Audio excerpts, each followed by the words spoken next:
guys, welcome back to my channel, or welcome to my channel if you are new here. I am going to be doing a little bit of a story time about my work experience. I had a resident who passed away recently, so I am going to talk a little bit about the day that he passed and the night and the events following up to his passing, because it was really traumatizing. And I'm not sure if anybody else who has ever worked in nursing has seen something quite like this, as it was new to me, and I've been working in nursing for about 10 years. So it was my very first day working with this company that I just decided to go back into nursing with.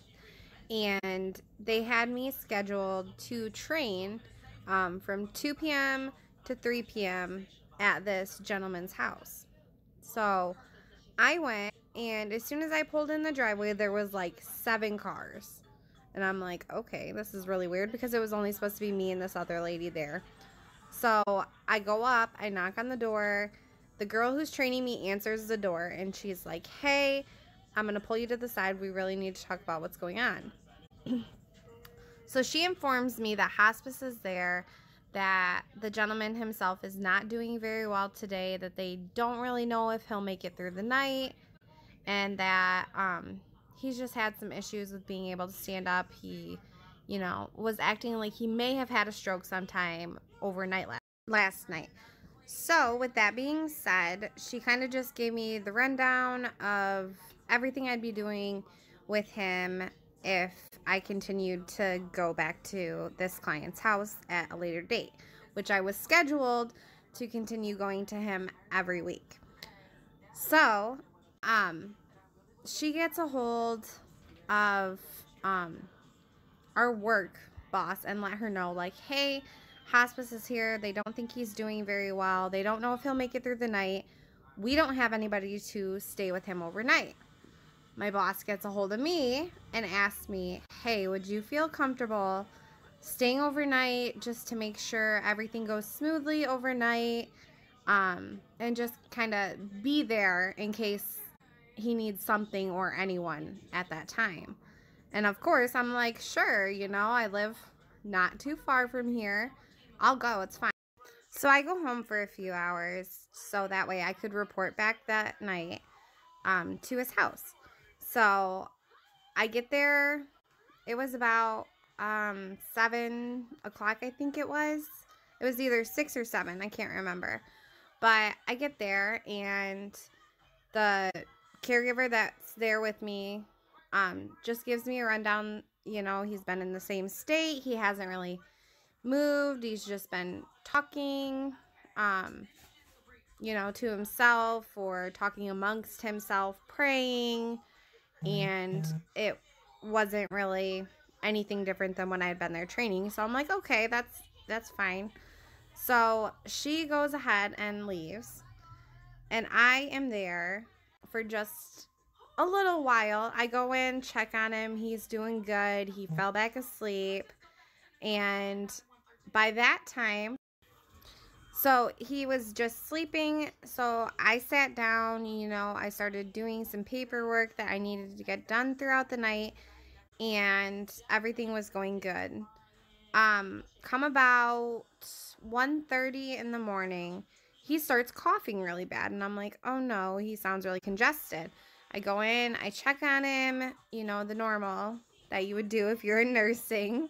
And I sat up his bed a little bit. That way he was more upright. That way if he had anything in his lungs, he could go ahead and cough it out. He starts talking, amongst himself. It wasn't really anything coherent enough that it sounded like it would be a conversation between like you and I, or, anything like that. And I'm like, okay, well, he's good. So got him all, repositioned, all that good stuff, all cleaned up. And so I went and, I sat back down. I started back in on my paperwork that I needed to get done for the day. And everything was good for quite a little while. About 2:30, he starts coughing again. But this time it sounds really wet, like he's coughing stuff up. So I rush in to check on him once again, and all I see is blood everywhere. There are clots of blood, and he is just coughing and choking out blood, and it is everywhere. It's all over him. It's all over his hands, all down the side of his mouth, down his shirt, all over the side of the bed. And I go into complete panic mode. Mind you, I have been working in nursing for 10 years. I have never once seen someone coughing up clots of blood. So I'm like, okay, what do I do?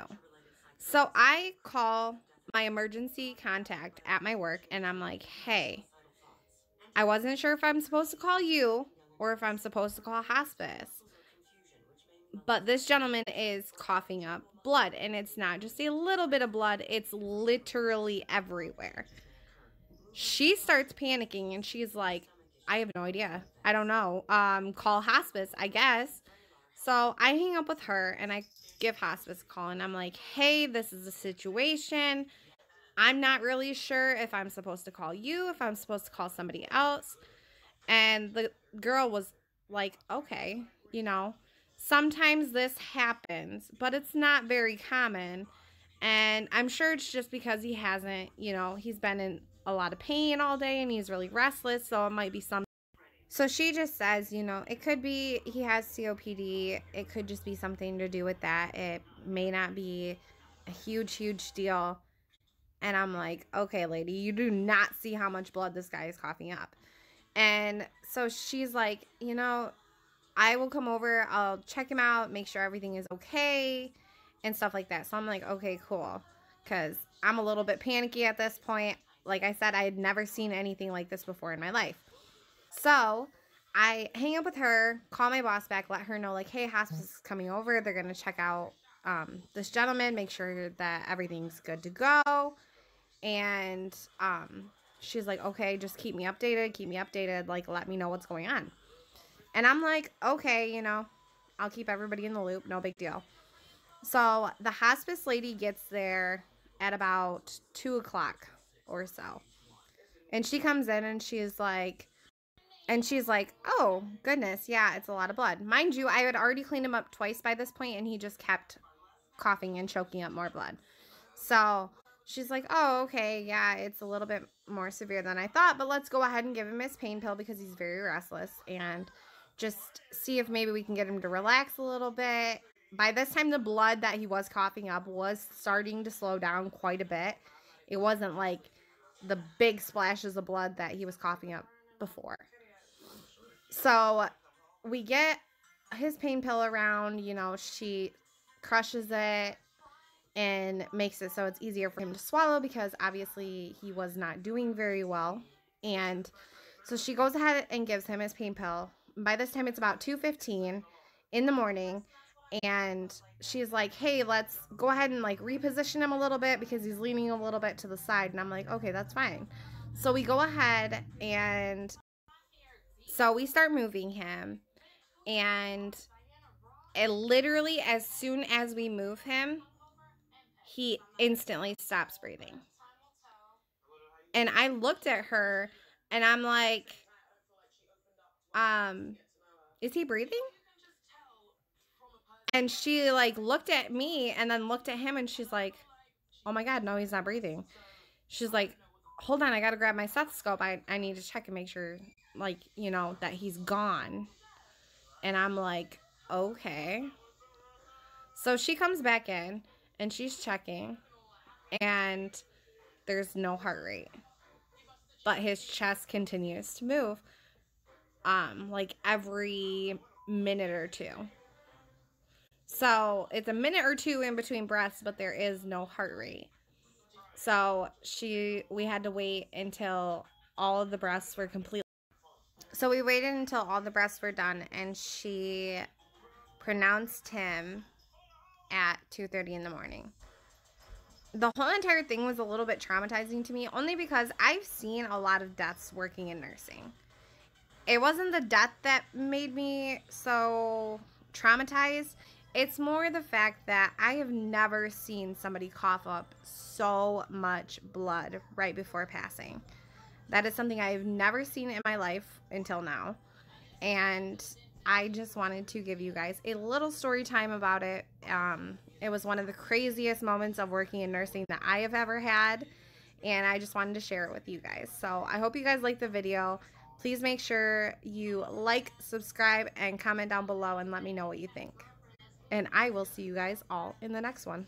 Bye.